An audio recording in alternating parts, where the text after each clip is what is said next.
Class 12 का आज मैं प्रोज सेक्शन लेकर आया हूँ। प्रोज सेक्शन में किस पाठ का लेखक कौन है याद रखेंगे। हमें प्रोज में कितने चैप्टर्स पढ़ने हैं और उस चैप्टर का कौन सा चैप्टर है, उसका राइटर कौन है। राइटर को हम अंग्रेजी में नरेटर भी कहते हैं। क्या कहते हैं जी? नरेटर। अगर नरेटर का है तब, राइटर का है तब, या ऑथर का है तब, AUTHOR। अगर इसमें से कोई भी कहे तो इसका मतलब क्या होता है बच्चे? लेखक। क्या होगा? लेखक। तो इस तरीके से किस चैप्टर के राइटर कौन है या नरेटर कौन है या ऑथर कौन है और उस लेखक का जन्म कब हुआ था, कहाँ हुआ था, मृत्यु कब हुई, कहाँ हुई, और इनकी इम्पोर्टेंट वर्क्स क्या क्या थे, माने उन्होंने कौन कौन से पुस्तक का रचना किया, ये सब हम पढ़ने जा रहे हैं। तो पूरा प्रोज सेक्शन इसमें हम ख़त्म करेंगे। क्या ख़त्म करेंगे बच्चे? कौन से क्लास का? क्लास 12। अगला हम पोइट्री का ख़त्म करेंगे। फिलहाल आज के डेट में हम प्रोज ख़त्म करेंगे बच्चे। रुक रुक कर लिखते चलना है। चलो सबसे पहले हम पढ़ेंगे, हमारे पहले चैप्टर का नाम है इंडियन सिविलाइजेशन एंड कल्चर, भारतीय सभ्यता और संस्कृति। यह ऐसे है, अगर पूछेगा यह किस प्रकार की विधा है, which type of this chapter is माने कंसर्न, तो क्या लिखेंगे? दिस इज ऐसे। कहता है कि what is Indian civilization and culture, question करके रहेगा। एक नंबर में दे देगा स्टोरी, 2 नंबर में दे देगा ऐसे, 3 नंबर में दे देगा तुम्हें स्पीच, 4 नंबर में दे देगा नन ऑफ दीज। क्या टिक मारोगे इसमें से? ए से टिक मार देंगे। ठीक है, तो हमारा पहला जो चैप्टर है वह चैप्टर है इंडियन सिविलाइजेशन एंड कल्चर, भारतीय सभ्यता और संस्कृति। ये राइटर कौन है इसके? तो महात्मा गांधी। ये वही महात्मा गांधी है बच्चे जिन्हें हम फादर ऑफ नेशन के नाम से जानते हैं। क्या कहते हैं जी? Father of nation. इन्हें हम फादर ऑफ नेशन भी कहते हैं और इन्हें हम बापू भी कहते हैं। क्या कहते हैं बच्चे? बापू। 2 हथियार थे इनके, बोलो कौन कौन हथियार थे? हाँ, ट्रूथ एंड नन वायलेंस। इसे हम भूलेंगे नहीं बच्चे। तो इस तरीके से हमने इनके बारे में पढ़ा। फिर से मैं बता दूं कि Indian civilization and culture is written by Mahatma Gandhi. इनका जन्म कब हुआ था? 2 अक्टूबर 1869, 2 अक्टूबर 1869 को। 69 को बदल कर परीक्षा में 59 भी दे देता है, तो याद रखेंगे 59 में नहीं हुआ था। कब हुआ था? 69। और कहाँ पे हुआ था बच्चा? पोरबंदर। पोरबंदर कौन जिला में स्थित है? काठियावाड़ डिस्ट्रिक्ट। कौन सा जिला है जी? काठियावाड़। और काठियावाड़ किस स्टेट में है? गुजरात में है। काफ़ी इम्पोर्टेंट। गुजरात कई सारे महान लोगों को जन्म दिया है बच्चे। इसी गुजरात के अभी देख लो हमारे प्रधानमंत्री मोदी जी भी हैं। ठीक है ना। चलो हम बात करेंगे इनकी मृत्यु कब हुई थी बच्चे। तो इनकी मृत्यु हुई थी 30 जनवरी 1948 को। कब हुई थी बच्चे? 30 जनवरी 1948। किसने मारा था इनको? नाथूराम गोडसे। हाँ, नाथूराम गोडसे न्यू दिल्ली में ही ये पूजा करके निकल रहे थे, तभी मार दिया। और इनके अंतिम शब्द थे हे राम। क्या था जी? हे राम। हे राम, ये याद रख लेना बच्चे। इम्पोर्टेंट वर्ष, इन्होंने कई सारे पुस्तकों की रचना की। यंग इंडिया, पूछता है यंग इंडिया किसकी रचना है? महात्मा गांधी। दूसरा है हरिजन। हरिजन किसकी रचना है? Mahatma Gandhi. My experiments with truth, जब ये जेल में थे बच्चे, इन्होंने ऑटोबायोग्राफी माने अपना उन्होंने जीवन परिचय लिखा था, उसी को हम कहते हैं माई experiments with truth. My experiments with truth कहाँ लिखे थे इन्होंने? जेल में। इस तरीके से बच्चे हमारा नेक्स्ट है। अब अगला हमारे लेसन का नाम है ये है लेसन 2। क्या नाम है बच्चा बोलो? Bharat is my home. यह एक स्पीच है डॉक्टर जाकिर हुसैन द्वारा लिखा गया है ये। और डॉक्टर जाकिर हुसैन का जन्म कब हुआ था बच्चे? 8 फरवरी 1897 को हैदराबाद। हैदराबाद कौन से स्टेट में बता सकते हो तुम लोग? बोलो। आंध्र प्रदेश। हाँ, आंध्र प्रदेश में। और इन्होंने समझो कि 3 मई 1969 को ही इनकी मृत्यु हो गई बच्चे। अर्थात न्यू दिल्ली में इनकी मृत्यु हो गई। जब ये देश के ये तीसरे राष्ट्रपति थे। कौन राष्ट्रपति थे जी? थर्ड राष्ट्रपति थे। तो on the time of taking the oath of president, third president of India, he said that Bharat is my home. माने राष्ट्रपति जब देश के बने, तीसरे राष्ट्रपति कब बने थे बता सकते हो? बोलो कब बने थे? 1967 में। सब पढ़ाना भूल जाते हो तुम लोग। मैं बताया क्या? 1967 में देश के राष्ट्रपति बने। राष्ट्रपति 2 ही साल राष्ट्रपति थे कि इनकी मृत्यु हुई। राष्ट्रपति पद पे रहते हुए इनकी मृत्यु हो गई थी बच्चे।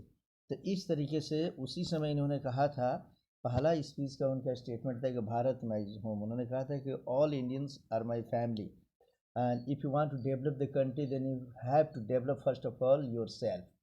If every Indians are developed then India will develop. उन्होंने कहा था कि अगर देश का प्रत्येक व्यक्ति अगर डेवलप हो जाए तो इंडिया ऑटोमेटिक डेवलप हो जाएगा। अर्थात इन्होंने बताया कि देश को डेवलप करना हो तो ये मत कहिए कि मैं देश को डेवलप कर दूंगा। हमें किसको डेवलप करना होगा? भारत के लोगों को डेवलप करना होगा बच्चे। ठीक है, अगला चैप्टर तीसरा हम पढ़ेंगे अ पिंच ऑफ स्नफ। ठीक है ना जी? एक चुटकी खैनी, जैसे हम लोग खैनी खाते हैं ना जी, कई लोग कहते हैं बुद्धिवर्धक चूर्ण, माने थोड़ा सा खाते हैं और बुद्धि बढ़ जाती है गांव के लोगों का। तो ये स्टोरी है मनोहर माल गांवकर का लिखा हुआ है। किसका लिखा हुआ है? मनोहर माल गांवकर। तो इसमें समझ लो नानू काका इसके मेन कैरेक्टर है। कौन है जी? नानू काका। नानू काका ये लेखक के मामा है बच्चे। और ये इतने धूर्त आदमी है कि जहाँ भी रहते हैं एकदम अपने बुद्धि से झूठ साँच बोलकर फरेब, एकदम बिल्कुल फरेबी आदमी है, अपना काम चला लेते हैं। जब इनका बुद्धि काम नहीं करता है तो थोड़ा सा क्या करते हैं, अपना वो खैनी बनाते हैं, ठोकते हैं, एक चुटकी खैनी मुंह में डालते हैं, बुद्धि खुल जाती है। कई जगह लोगों को धोखा देते हैं। तो मनोहर माल गांवकर जो है, ये 12 फरवरी 1913 को जन्म हुआ इनका मुंबई में, और 14 जून 2010 को कनाडा में इनकी मृत्यु होती है बच्चे। कहाँ होती है?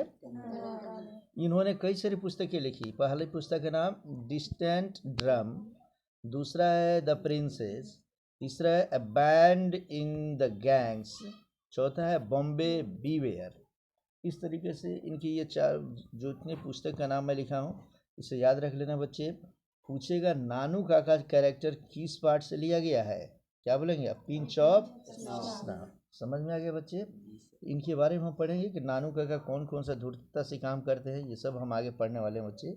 अब एक हमारा अगला जो लेसन है वह है बच्चों ये आई हैव अ ड्रीम। चौथा चैप्टर क्या है जी? I have a dream.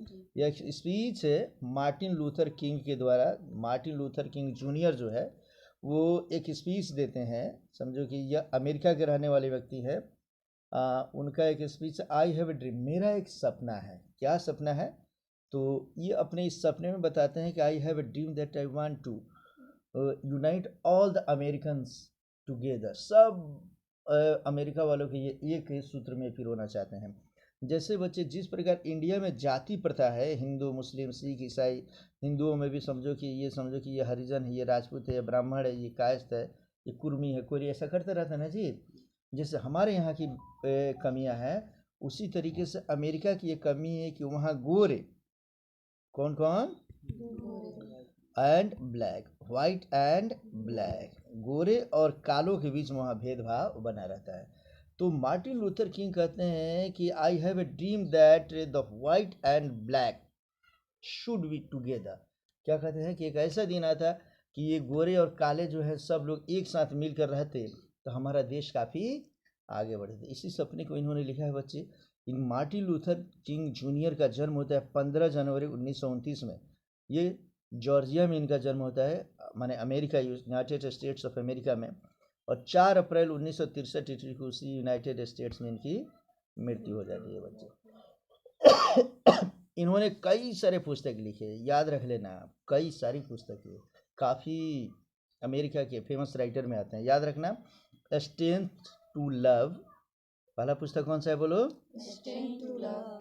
दूसरा है कि स्ट्राइड टुवर्ड फ्रीडम, पढ़ो। Stride toward freedom. नेक्स्ट है the Montgomery story, The Montgomery the story. Montgomery story. अगला है कि व्हाई वी कैंट वेट, हम लोग इंतजार क्यों नहीं कर सकते, ठीक है ना। अगला है where do we go from here, हम लोग यहाँ से कहाँ जाए, आ रहा है समझ में ना जी। और कहता है कि केयस और कम्युनिटी, ये सभी पुस्तक इनका है। परीक्षा में पूछता है कि हु हैज़ रिटन केयस और कम्युनिटी, तो क्या लिखेंगे हम लोग, मार्टिन लूथर किंग। इस तरीके से 4 चैप्टर समझ गए हम लोग। आई हैव ए ड्रीम का मतलब समझ में आ गया कि मार्टिन लूथर किंग क्या सपना देखते हैं जी, कि अमेरिका के गोरे और काले एक क्यों नहीं हो जाते जो बटे हुए हैं। अगला है हमारा, अगले चैप्टर में हम लोग आ जाएंगे फिर से, देखो अगला चैप्टर है हमारा आइडियाज। कितना लेसन पढ़ चुका अभी तक हम लोग, तो 5वां हम पढ़ने जा रहे हैं बच्चे कि ideas that have help Mankind. यह ऐसे है, बर्ट्रैंड रसल की लिखा हुआ ये रचना है बच्चे, ideas that have help Mankind. माने इनके मन में विचार आता है कि हमें मैनकाइंड मानवता की मदद करनी चाहिए। हम जो जाति और धर्म के फेर में पड़े रहते हैं ना, कि हिंदू है, मुस्लिम है, सिख है, ईसाई है, गोरा है, काला है, इनके कहने का मतलब है कि पूरी मानवता, कोई जाति धर्म नहीं, तुम्हारे बगल में जो मानव दिख रहा है, अगर मानव कष्ट में है तो तुम कष्ट का अनुभव करो, उससे हेल्प करो, वो चाहे किसी भी जाति धर्म का क्यों ना हो। तो इस प्रकार की आइडिया इनके दिमाग में आता है। कौन है ये, बर्ट्रैंड रसेल। 1872 में यूनाइटेड किंगडम, किंगडम का मतलब क्या समझेंगे, ब्रिटेन। यूनाइटेड किंगडम माने क्या समझेंगे हम लोग, यूनाइटेड स्टेट अगर कह देगा, यूएसए कहेगा तो अमेरिका, समझ रहे हो ठीक से। और किंगडम कहेगा तो क्या समझेंगे, ब्रिटेन। किंगडम का मतलब है साम्राज्य। एक ज़माना था बच्चे कि अंग्रेज़ों का साम्राज्य जो है ना, ये अंग्रेज़ तो ब्रिटेन था, इसका पूरे दुनिया में चारों तरफ साम्राज्य था बच्चों, ठीक है। इसीलिए हम इसको यूके के नाम से जानते हैं। किसके नाम से, और अमेरिका को किस नाम से जानेंगे, यूनाइटेड स्टेट्स ऑफ अमेरिका, ठीक है ना। तो इस तरीके से बच्चे, ये है बर्ट्रैंड रसेल, ये ब्रिटेन के लेखक हैं, ठीक है ना। और यूनाइटेड किंगडम के लेखक है। 1872 में जन्म है और 1970 में ये मृत्यु को प्राप्त करते हैं। 98 साल जीते हैं बच्चे, काफ़ी इंपॉर्टेंट लेखक है वहाँ के। कौन कौन इन्होंने पुस्तक लिखा, हिस्ट्री ऑफ ईस्टर्न फिलॉसफी, दूसरा है human knowledge, its scope and limits, मानव के ज्ञान का स्कोप क्या है और इसकी लिमिटेशन क्या है। अगला है authority and the individual, has man, fact and fiction. अगला है माई फिलोसॉफिकल डेवलपमेंट। अगला है कंक्वेस्ट ऑफ हैप्पीनेस। अगला है मैरिज एंड मोरल्स, माने शादी भी होना चाहिए और हमारी कुछ नैतिकता भी होनी चाहिए। ऐसा नहीं कि शादी करें और परिवार को लेकर दूसरी जगह भाग जाए बच्चे, ठीक है ना। अगला है कि roads to freedom, in praise of idleness and why I am not a Christian. ये सभी इनके पुस्तकों का नाम है।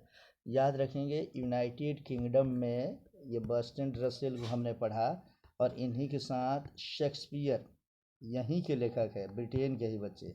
आ रहा समझ में ना, जो इतने इम्पोर्टेंट ये दोनों लेखक है कि पूरी दुनिया में लोग इनको पढ़ते हैं। तो हम अभी पढ़ रहे हैं बर्ट्रैंड रसेल के बारे में।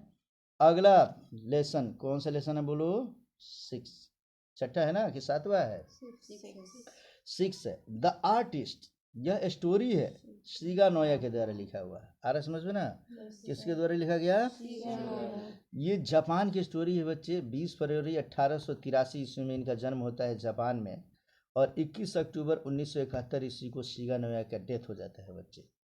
ये आर्टिस्ट क्या है, सीगा नोया वास्तव में एक लड़के को देखते हैं। वो लड़का जो होता है वह जाता है जब क्लास में, तो वह क्लास में जाने के बाद वो पढ़ता कम है, और वो लौकी का बीज ले लेता है, और लौकी का बीज लेकर उसी से खेलते रहता है। उस लौकी को कभी कलर करता है, कभी कुछ करता है, मैंने अपना आर्ट दिखाते रहता है। अरे समझ में ना। तो उसके पेरेंट्स को ये बुलाते हैं और कहते हैं, समझाते हैं, और एक दिन उसके पेरेंट्स उस लौकी के बीज को ही ख़त्म कर देते हैं, और फिर उसको बोलते हैं कि पढ़ो लिखो ध्यान दो तो तुम बहुत अच्छा कर सकते हो। उसी पे कहानी है बच्चे। तो हम ये स्टोरी पढ़ेंगे जापान की, ठीक है बच्चे। अब नेक्स्ट हम अगला चैप्टर पढ़ रहे हैं लेसन 7, और यह 7 चैप्टर जो पढ़ेंगे इसके लेखक कौन है बच्चे, बता सकते हो तुम लोग? 7वें चैप्टर के लिए ये है अ चाइल्ड इज बर्न। क्या लेसन का नाम है जी? यह ऐसे है बच्चों जिसमें ये जर्मन ग्रीयर के द्वारा लिखा गया है। नाम जर्मन ग्रीयर है, लेकिन 29 जनवरी 1939 इसको ऑस्ट्रेलिया में इनका जन्म होता है। कहाँ के रहने वाले हैं ये? ऑस्ट्रेलिया के रहने वाले हैं। इनकी कई रचनाएं हैं। द फीमेल ऑन्च, कथा है सेक्स एंड डेस्टिनी। अगला है the politics of human fertility, the change. ये कई सारी इनके पुस्तकों का नाम है। वास्तव में जर्मन ग्रीयर बताते हैं कि चाइल्ड इज बर्न, जिस चाइल्ड का जन्म होता है बच्चे, वो बताने की कोशिश किए हैं कि चाइल्ड का जब जन्म होता है तो उस समय माँ को काफ़ी रेस्पेक्ट दिया जाता है।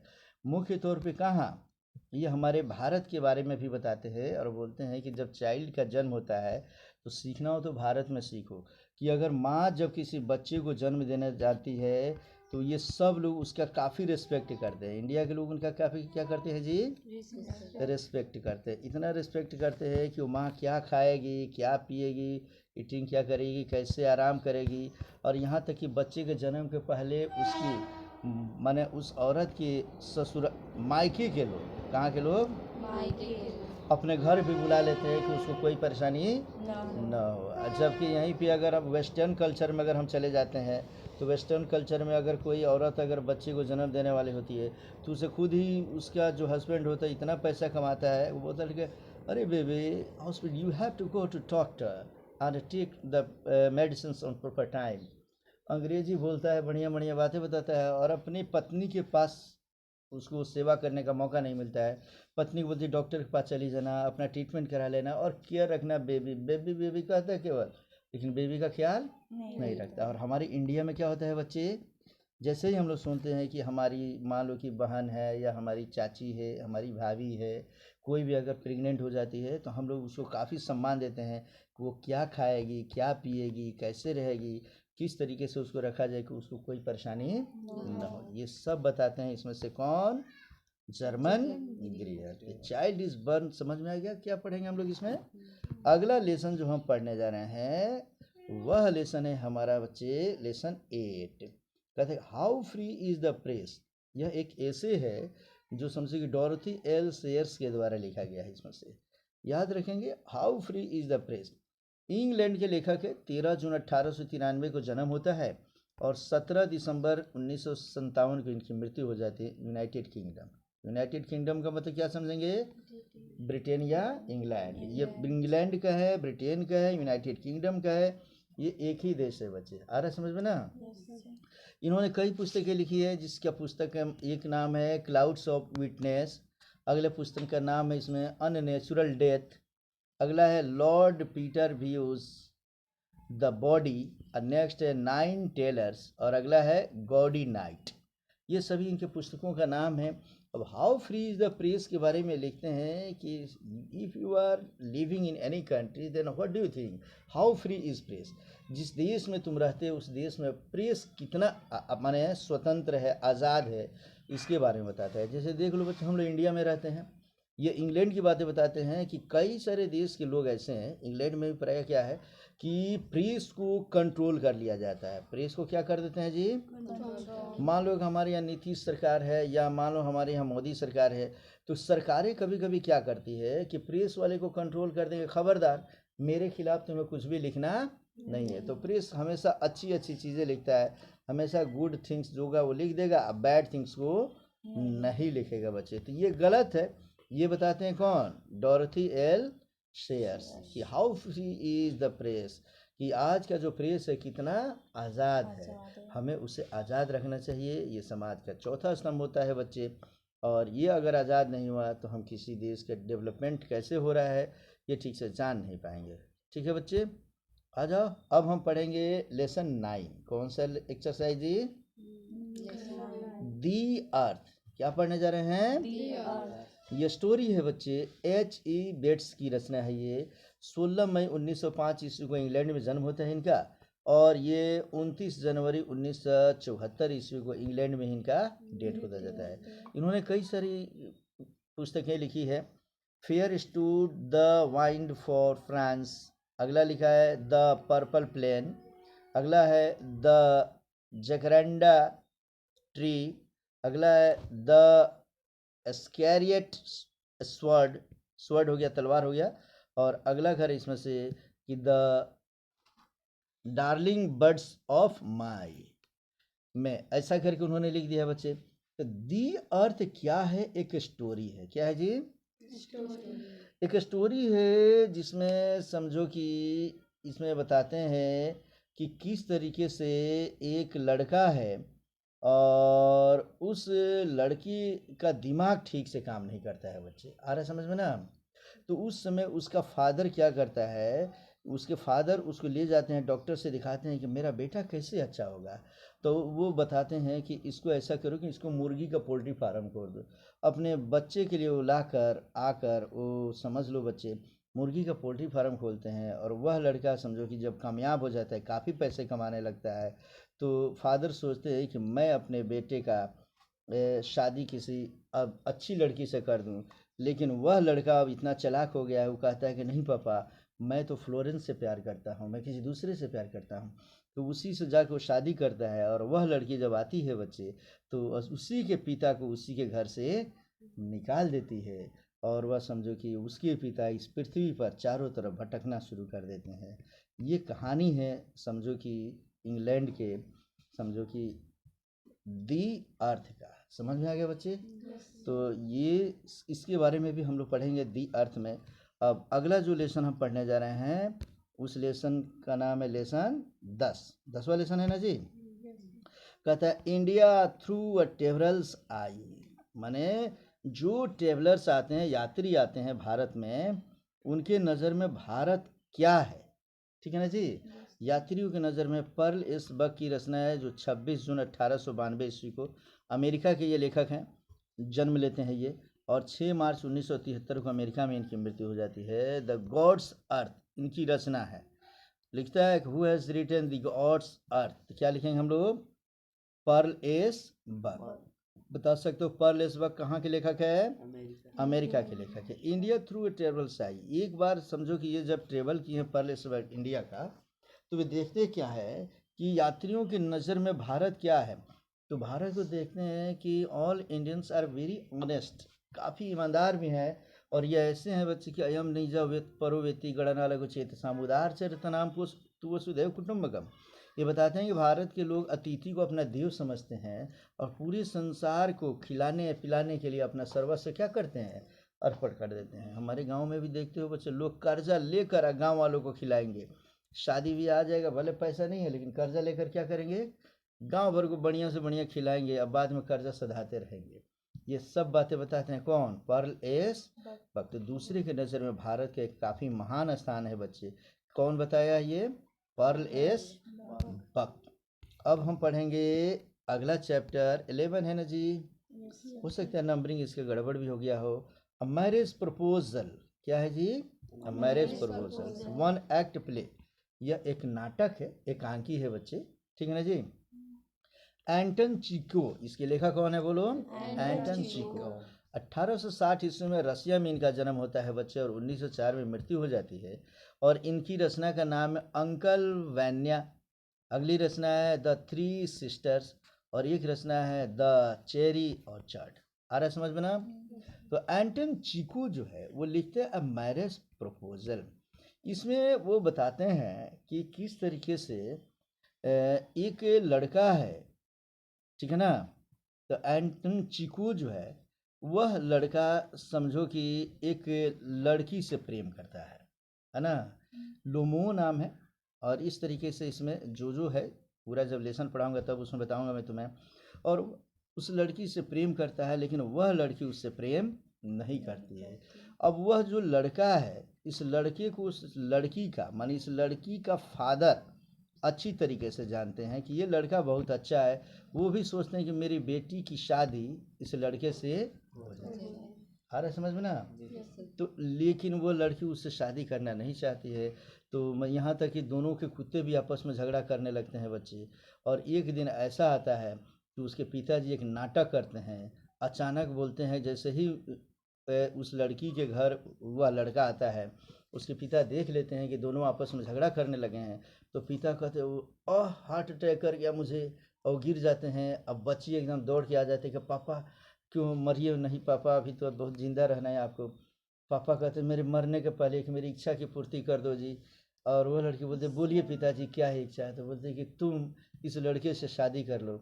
वो ना कहती है तो फिर चिल्लाता अभी मर जाऊंगा मैं, अभी मर जाऊंगा। तब फिर वो लड़की क्या करती है, अपना हाथ उसके हाथ में दे देती है, और जैसे ही उसको मैंने हाँ कहती है, बाबूजी फिर ठीक हो जाते हैं बच्चे। ये कहानी है ए मैरिज प्रपोजल का। ये एक्ट है बच्चे, एकांकी के रूप में हम लोग इसको पढ़ेंगे।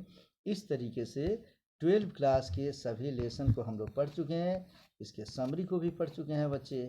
इतना देख लो, फिर मिलेंगे हम लोग अब अगला लेसन, जो अगला हम पोएट्री सेक्शन में। ठीक है बच्चे।